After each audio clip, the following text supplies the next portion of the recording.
우리를 인도하시고 보호하시는 하나님의 능력이 됩니다. 우리가 이 땅의 삶을 살다 보면 내 계획과 내 생각대로 모든 것이 이루어질 줄만 알죠. 그러나 우리가 하루 이틀, 1년 2년 살다 보면 세상이 만만치가 않습니다. 뜻대로 되는 일이 없고, 그러다 보면 이 세상은 내 힘으로 내 뜻대로 이루어지는 세상이 아니구나 라고 하는 것들을 이제 경험하게 됩니다. 그런데요, 참 감사한 것은 믿는 자들에게는 하나님의 말씀이 있습니다.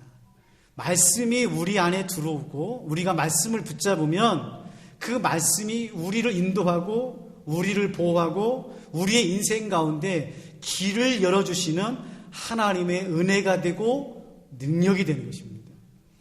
여러분, 말씀은 그냥 좋은 게 아닙니다. 말씀을 듣고 참 오늘 좋은 말씀 들었다, 말씀을 읽으면서 참 유익이 된다, 이 정도가 아니라 말씀은 살아있는 겁니다. 능력이 있습니다. 활력이 있습니다. 우리의 심령과 우리의 인생을 쪼개는 하나님의 능력이 되는 것입니다. 히브리서 4장 12절 말씀입니다. 하나님의 말씀은 살아있고 활력이 있어 좌우에 날선 어떤 검보다도 예리하여 혼과 영과 및 관절과 골수를 찔러 쪼개기까지 하며 또 마음의 생각과 뜻을 판단하느니라. 왜 하나님께서 가나안에 들어가는 여호수아에게 수많은 전략과 전술을 알려주시기 전에 하나님의 말씀으로 무장하라고 했을까요? 그거는 하나님의 말씀은 뜬구름 잡는 거나 이론이 아니라 가나안 땅에 들어가는 강력한 힘이 되기 때문에 그렇습니다. 여호수아가 가나안 땅에 들어가서 매일마다 말씀을 읽고 묵상하고 그 말씀으로 무장했을 때 여호수아 앞에 낙심되는 일도 있었고 어려움도 있었습니다. 아낙 족속이라는 거인 족속이 맡고 있을 때에 여호수아를 담대하게 하고 가나안 땅에 들어가서 이길 수 있도록 하는 힘은 하나님의 말씀이었다는 것입니다. 사랑하는 성도 여러분, 힘들고 어려운 이 인생 가운데 하나님의 말씀으로 무장하시기 바랍니다. 사람은 떠납니다. 돈도 떠날 수 있습니다. 붙잡았던 명예와 권력도 놓칠 수 있습니다. 그러나 우리가 살아계신 하나님 말씀을 한 말씀만 붙잡고 있으면 그 말씀이 여러분을 평생도록 붙잡아 주시는 것입니다. 믿으세요? 그런데 왜 안 읽으세요? 말씀을 읽으셔야 됩니다. 말씀을 묵상하십시오. 말씀으로 무장하십시오. 오늘은 마지막 시간으로 성령님으로 비상하라, 성령님으로 비상하라, 이 말씀을 함께 나누려고 합니다. 여러분, 교회에서 강조하는 것들이 많이 있죠. 우리 교회 같은 경우에는 5대 비전 해서 예배하는 교회, 기도하는 교회, 이렇게 말씀, 또 순모임, 선교, 전도, 교회마다 다 강조하는 비전과 특징이 있을 것입니다. 그런데요, 교회에서 아무리 강조해도 지나치지 않는 것이 있는데 성령 충만입니다. 성령 충만. 성령 충만해야 예배의 은혜가 있습니다. 성령 충만해야 기도의 능력이 있습니다. 성령 충만할 때 가정에 살고 사업장이 넓어지고 우리의 인생 가운데 하나님의 놀라운 역사를 경험하게 되는 것입니다. 여러분, 사도행전은 성령행전이죠. 약하고 미련하고 부족했던 12명의 사도부터 120명의 문도가 예수님의 말씀을 붙잡고 기도할 때에 성령이 임합니다. 성령이 임할 때에 교회가 세워질 뿐만 아니라 그들에게 능력이 임하고 방언을 하고 귀신을 쫓아내고 죽은 자를 살리고, 아멘 해주시기 바랍니다. 우리 일부 때는 잘해주셨는데 성령이 임하면 죽은 자가 살아나고 귀신이 물러가고 앞이 열리고 자녀들이 살아나고, 정말 믿으세요? 성령 충만이라는 것은 이론이 아닙니다. 뜬구름 잡는 이야기가 아닙니다. 내 인생에서 성령님이 오시면 내 안에 계시는 예수의 영이신 성령님께서 우리를 지켜주시고 인도해 주시고 보호해 주신 것입니다. 우리 예수님께서 제자들과 우리가 약한 것을 아시고 성령님을 보내주시잖아요. 요한복음 14장에 보면 쭉 성령님에 대해서 이야기합니다. 그 중에서 아주 독특한 말씀을 하세요. 요한복음 14장 26절에 보면 예수님께서 보혜사 곧 아버지께서 내 이름으로 보내실 성령을 너에게 보내노라 말씀하고 있어요. 보혜사라는 말을 씁니다. 성령님의 이름 중에 보혜사라고 하는 이름이 있어요. 이것은 헬라어 원문을 보면 파라클레이토스라는 말입니다. 두 단어가 합성이 된 말이에요. 파라라는 말과 크레이토스. 파라란 말은 곁에, 옆에 있는 걸 말하는 거고, 클레이토스는 도와준다, 지켜준다, 인도한다는 말입니다. 무슨 말입니까? 성령님께서 보혜사가 되셔 여러분을 곁에서, 옆에서 지켜주시고 도와주시고 인도해 주신다는 거예요. 여러분, 부모님이요, 아무리 자식을 사랑해도 24시간 쫓아다니면서 사랑해 줄 수 있고 보호해 줄 수는 없잖아요. 아무리 좋은 친구도요, 365일 함께 있으면서 지켜줄 수는 없습니다. 그러나 성령님은 영이시기에 졸지도 아니하시고 주무시지도 아니하시고 여러분 곁에서 여러분을 붙잡고 기도하고 탄식하고 사랑하고 능력 주시고 인도하시는 하나님이신 줄로 믿으시길 바랍니다. 성령 충만은 뭐냐? 그 성령님을 인격적으로 만나는 것입니다. 적어놓으세요. 성령 충만이 뭐라고요? 나와 함께 하시는 그 성령님을 인격적으로 만나는 것입니다. 인격이 중요합니다. 능력이나 에너지가 아닙니다. 성령님은 인격적이신 분이기에 오늘 말씀 가운데, 예배 가운데 여러분을 만나주세요. 만나고 싶지 않으세요? 오늘 본문은 성령님께서 사도 바울을 만지시고 있는, 만나주시고 있는 장면인데 참 이상합니다. 왜냐하면 오늘 6절 말씀에 보면 사도 바울이 제2차 전도 여행을 가기 위해서 출발하고 있는데 성령님께서 막으세요. 6절입니다. 성령이 아시아에서 말씀을 전하지 못하게 하시거늘, 성령이 아시아에서 말씀을 전하지 못하게 하시거늘. 자, 보세요. 혹시 여러분 가운데 기도하고 계획하고 뜻하는 것이 있는데 막힐 때가 있어요. 근데 이게 내가 뭘 잘못하고 죄를 지르고 무슨 내가 엉뚱한 곳에서 시간을 낭비하는 것이 아니라 지금 사도 바울처럼 뭔가 하나님의 일을 하고 내 인생에서 정말 정직하게 하나님 보시기에 정말 아름답게 내 삶을 시작하고 계획하는데 막을 때가 있다는 것입니다. 막힐 때가 있어요. 제자리에서 돌 때가 있습니다. 자, 왜 성령님께서 오늘 사도 바울이 이렇게 복음을 들고 말씀을 전하려고 하는데 막을까요? 허락하지 않을까요?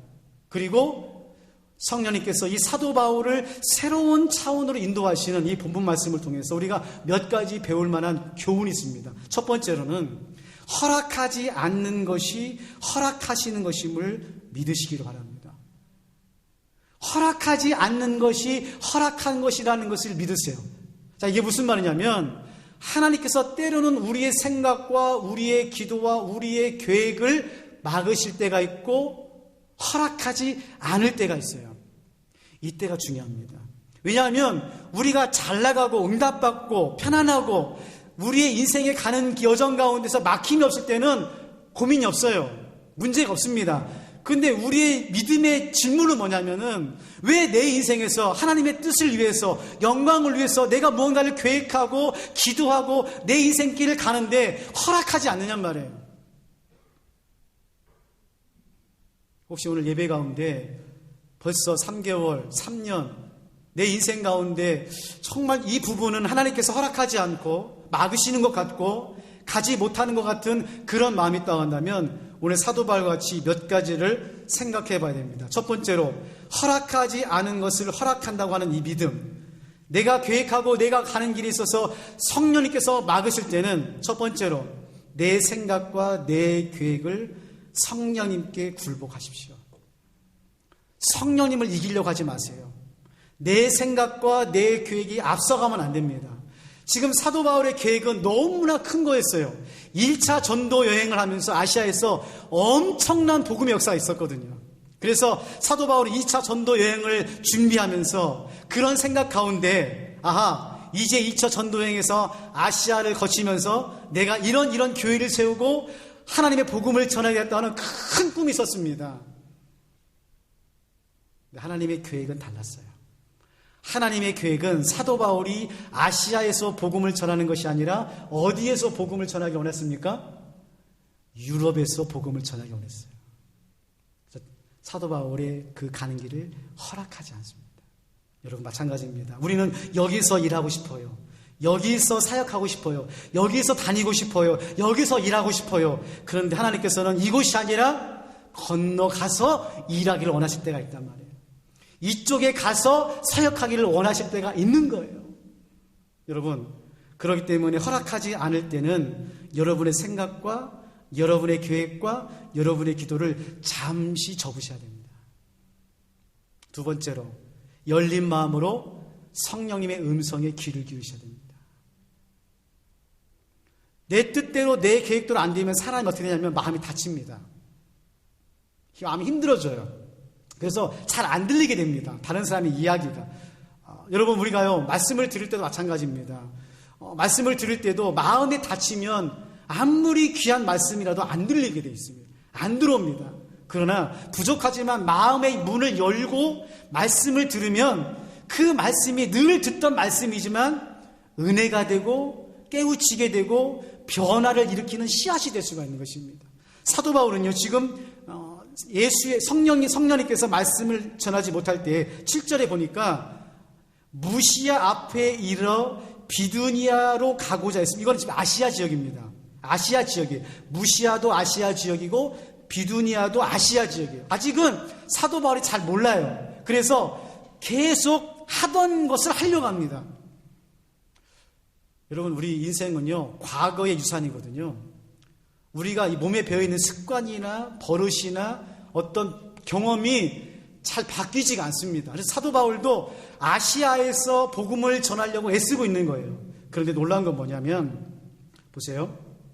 9절 말씀에 밤의 환상이 바울에게 보이니 마게도냐 사람 하나가 서서 그에게 청하여 이르되 마게도냐로 건너와서 우리를 도우라 하거늘. 10절에 바울이 곧 그 환상을 보았을 때 우리가 곧 마게도냐 떠나기를 힘쓰니. 자, 10절에 곧이라고 하는 말을 동그라미 치세요. 곧.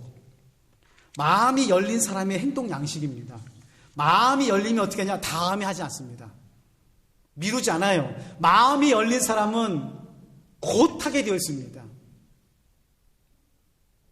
사도 바울은 지금 아시아 지역에서 복음을 전하는 것이 자기의 계획이었고 기도의 제목이었는데 성령님께서 허락하지 않고 예수의 영이 막을 때에 곧 어떻게 한 겁니까? 유럽으로 건너간 것입니다. 세 번째로, 성령님께서 여러분을 인도하실 때에 인정하시고 순종하는 삶을 사셔야 됩니다. 자, 보세요. 여러분 앞에 신호등이 있습니다. 신호등이 있어요. 초록불이면 어떻게 합니까? 건너가면 됩니다. 빨간불이면 멈춰야 됩니다. 오른쪽 화살 표시가 있으면 오른쪽으로 가야 됩니다. 그렇죠? 자, 그러면 우리의 신앙도 마찬가지입니다. 가끔 어떤 분들은 우리의 신앙생활하고 예수를 잘 믿으면 항상 자기 앞에 초록불만 있다고 생각해요. 그래서 마치 운전하는데 어느 A집에서 비전을 할 때 하나님께서 늘 초록불만 인도해 주셔가지고 막힘없이 쫙쫙 가게 하는 것을 생각해요. 예, 그러면 좋죠. 근데 하나님께서는 우리의 이생 여정 가운데서 한 길만 아는 것이 아니라 사거리와 여러 길을 알고 계세요. 그렇기 때문에 계속 앞으로 가면 사고가 있기 때문에 때로는 우리의 믿음의 여정 가운데 무엇을 주십니까? 빨간 신호등을 주세요. 빨간 신호등을 줍니다. 그 빨간 신호등이 있을 때 어떻게 됩니까? 믿음으로 가야 됩니까? 말씀으로 순종해야 됩니까? 알기는 잘 알아요. 알기는 잘 아는데 인생에 빨간 신호등이 있으면 삐지죠. 하나님, 그럴 수 있습니까? 내 인생 이렇게 열심히 살았는데 빨간 신호등이라뇨. 지금 사도 바울이 빨간 신호등 앞에 서 있는 거예요. 아시아로 가는 걸 막고 있어요. 그러면서 화살표 표시가 떠오릅니다. 마게도냐 지방으로 깜빡깜빡하고 화살표 표시가 있는 거예요. 사도 바울은 성령의 말씀에 의지하여 유럽으로 마게도냐 지역으로 건너가게 됩니다. 여러분, 여러분의 인생의 전 가운데 방향을 트실 때가 있습니다. 방향을 트실 때가 있어요. 그때 머뭇거리지 마시고 사도 바울처럼 말씀에 순종해서 가시기를 바랍니다. 마지막 세 번째로 오늘 사도 바울은 성령님을 통해서 새로운 차원으로 비상하는 만남을 하나님께서 허락해 주십니다. 우리 14절 15절 말씀 같이 한번 읽어보도록 하겠습니다. 14절 15절 말씀 시작.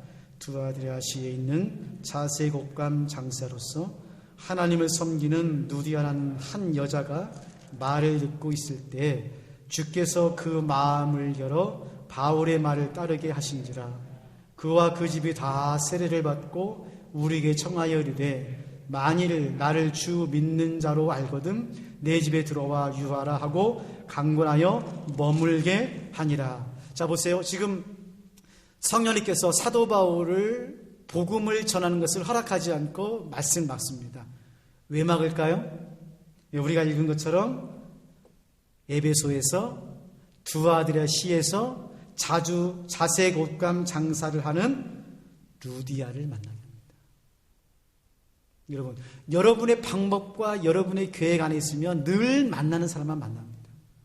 그러나 성령님의 이끄시는 대로 순종하면 여러분을 비상케 하는 새로운 만남을 하나님께서 허락하여 주십니다. 지금 말씀이 막혔을 때에는 사도 바울이 누디아가 누군지도 모르고 이 땅에 존재하는지도 몰랐어요. 그러나 그가 마음의 문을 열고 곧 성령에 순종하여 마게도냐 지방으로 건너갔을 때 하나님께서 누디아라고 하는 여인을 예비해 주셔서 오늘 말씀에 보면은 사도 바울이 말할 때에 주께서 그의 마음을 열어 바울의 말을 따르게 하신지라. 여러분, 하나님께서 여러분의 인생을 처음부터 마지막까지 책임지실 줄로 믿습니까? 그렇다면 여러분 순종하십시오. 성령님을 따라 한 걸음만 나아가십시오. 그러면 새로운 장소에서 새로운 만남으로 새로운 차원에서 여러분을 비상케 하는 놀라운 역사를 이루어 주실 줄로 믿습니다. 그래서요, 사도 바울이 1차, 2차, 3차 전도여행을 했는데 가장 넓게, 가장 크게, 가장 많이 전도하고 선교했던 때가 언제입니까? 2차 전도여행이에요. 2차 전도여행. 그때 고린도 교회도 세웠고 갈라디아 교회도 세웠고 에베소 교회도 세웠습니다. 다 유럽에 있는 교회입니다. 사랑하는 성도 여러분, 왜 하나님께서 여러분의 인생길을 막으시고 여러분의 계획을 허락하지 않을까요? 그것은 여러분을 힘들게 하거나 어렵게 하는 것이 아니라 새로운 차원에서 새로운 만남을 통해서 여러분을 비상케 하시는 하나님의 은혜이심을 믿으시기를 바랍니다. 저는 우리 평화교회가 지금 이 차원에 있다고 생각해요.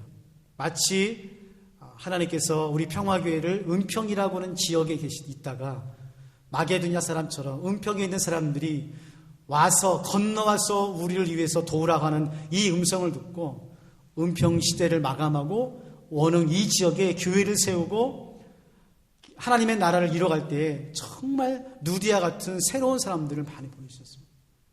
은평에 있으면 만나지 못할 귀한 분들을 지금도 여기 예배 드리시는 분들 중에서 거의 대부분이 원흥에서 삼송에서 창릉 지역에서 오신 너무나 귀한 분들을 보내주셨고 하나님께서 누디아가 말씀을 들을 때 마음을 열어서 빌립보 예배소 교회를 세웠듯이 하나님께서 우리 평화교회를 통해서 이 원흥 땅에 삼송 땅에 하나님의 교회를 세워갈 줄로 믿습니다. 여러분이 주인공입니다. 여러분이 누디아가 되어 주십시오. 그때 하나님께서 놀라운 역사를 이루어 주실 줄로 믿습니다. 사랑하는 성도 여러분, 혹시 여러분의 인생에 막힘이 있습니까? 열심히 살았는데 하나님께서 허락하지 않는 일이 있습니까? 그렇다고 한다면 잠시 여러분의 기도와 계획을 내려놓으시기 바랍니다. 그리고 사도 바울처럼 성령님의 음성에 민감하시기 바랍니다. 마음을 여시기 바랍니다. 그리고 곧 그 말씀에 순종하여 하나님을 따라가십시오. 그러면 예비하신 누디아를 만나고 예비하신 좋은 선들을 만나셔서 사도 바울이 2차 전도여행에서 유럽을 통해서 복음을 증거했듯이 여러분 성령님과 비상하는 귀한 인생 되시기를 주님의 이름으로 축원합니다. 아버지 하나님, 참 애쓰고 땀 흘리고 기도하고 수고했지만 성령님께서 허락하지 않고 우리 하나님께서 막으시는 것 같은 답답한 현실 앞에 있을 때가 있습니다. 왜 그럴까 곰곰이 생각해 보기도 하고 때로는 하나님의 마음을 몰라서 섭섭할 때도 있지만 사도 바울은 성령님께서 막으실 때 마음을 열고 곧 순종하여 에베소 지역으로 건너가고 있습니다. 아버지 하나님, 우리의 인생 가운데서도 막힘이 있고 허락되지 않은 것이 있을 때 실망하거나 좌절하지 않고 성령님의 음성에 예민하여 말씀을 따라 순종하는 믿음의 삶 되게 하여 주시옵소서. 특별히 하나님께서 우리 평화교회를 사랑하시어 은평시대를 마감하고 원흥, 삼송, 창릉 시대를 활짝 열어 새로운 만남들을 허락해 주시니 감사합니다. 이곳에 누디아 같은 귀한 분들이 많이 있음을 믿습니다. 아버지 하나님 만나게 해주시고 함께 교회를 세워갈 수 있는 귀한 시간들 되게 하여 주심으로 아버지 하나님 새벽을 깨우고 기도로 준비하고 말씀으로 무장하여 우리 평화교회가 성령님과 함께 비상하는 귀한 교회 되게 하여 주시옵소서. 감사드리며 오늘도 새로운 차원으로 우리를 날마다 인도하시는 예수님의 이름으로 기도하옵나이다. 아멘.